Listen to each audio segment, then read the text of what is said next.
Hi అందరికీ welcome back to my channel. మరి మీ ఇంట్లో సంక్రాంతికి ఏమేమి పిండి వంటలు చేశారో కామెంట్లో కామెంట్ చేసింది. నేనైతే ఫస్ట్ గులాబీ పువ్వులతోటి స్టార్ట్ చేశాను. ఎందుకంటే స్వీట్ ఉండేది హాట్ ఉండేది కదా అనేసి ఫస్ట్ గులాబీ పువ్వులతోటి చేశాను. ఎందుకంటే ఎప్పుడు కూడా గులాబీ పువ్వులు అయితే చేయలేదు, అందుకే ఫస్ట్ గులాబీ పువ్వులు చేద్దామని అయితే అనుకున్నాను. అందుకే పిండి కూడా కొంచెమే కలిపాను. ఎట్లా వస్తుందో ఏమో అనుకుంటా, ఫస్ట్ టైం కదా, అందుకే కొంచెం భయపడుకుంటూ అయితే చేశాను. కానీ ఇంత పర్ఫెక్ట్గా వస్తాయని నేనైతే అస్సలు ఎక్స్పెక్ట్ చేయలేదు. చాలా అంటే చాలా బాగా వచ్చాయి.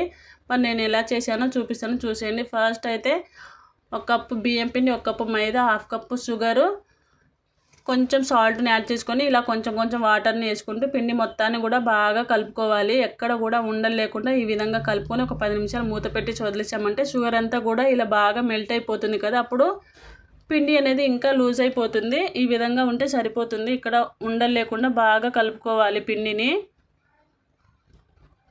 చూశారు కదా, ఈ విధంగా ఉంటే సరిపోతుంది. ఆయిల్ బాగా హీట్ అవ్వనివ్వాలి. ఆయిల్లో అదే గులాబీ గుత్తిని కూడా బాగా వేడెక్కనిచ్చి ఇలా మనం పిండిలో సగానికి ముంచేసి డిప్ చేసామంటే సరిపోతుంది. ఇలా రాకపోతే నైఫ్ తోటి ఇలా తీసేస్తే అయిపోతుంది. గులాబీ పూలు అయితే చాలా పర్ఫెక్ట్గా వస్తాయి. మీరు కూడా ట్రై చేయండి. మరి మీకు ఎలా వచ్చిందో కామెంట్లో కామెంట్ చేసేయండి. ఇలా సగానికి ముంచితే చాలు, మొత్తం కూడా ముంచేస్తే సరిగా రావు. ఈ విధంగా చేస్తే అయిపోతుంది. ఇలా పిండి మొత్తాన్ని కూడా వేసేసుకున్నామంటే గులాబీ పువ్వులు అయితే రెడీ అయిపోతాయి. చాలా పర్ఫెక్ట్గా వస్తాయి. ఈ విధంగా చేయండి. అలాగే వీడియో కనుక నచ్చినట్లయితే మన ఛానల్ని తప్పకుండా సబ్స్క్రైబ్ చేసుకోండి. అంతే ఇంకా వీడియో.